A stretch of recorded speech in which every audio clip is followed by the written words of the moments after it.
Saudaraku, menjelang Hari Raya Idul Fitri pada 1 Syawal 1444 Hijriah, setiap umat muslim pasti menanti kedatangan Hari Raya Idul Fitri.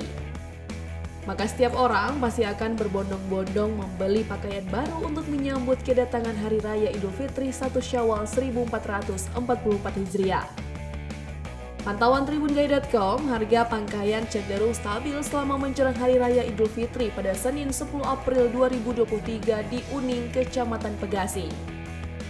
Situasi jual beli selama bulan suci Ramadan meningkat dibandingkan hari biasa. Hal tersebut dikatakan oleh Reduk Mawati, pedagang pakaian yang sudah berjualan sekitar 1 tahun lamanya di Uning, Kecamatan Pegasing, Kabupaten Aceh Tengah. Selama bulan suci Ramadan, Reduk Mawati selaku pedagang pakaian di Uning, Kecamatan Pegasing mengaku keuntungan yang didapatkannya selama bulan suci Ramadan meningkat mencapai 10% keuntungan. Harga yang dijual Reduk Mawati di tokonya RA Gallery Sun bervariasi, mulai dari harga kemeja termurah yaitu 120 ribuan, jika harga dress yang termurah mencapai 150 ribuan.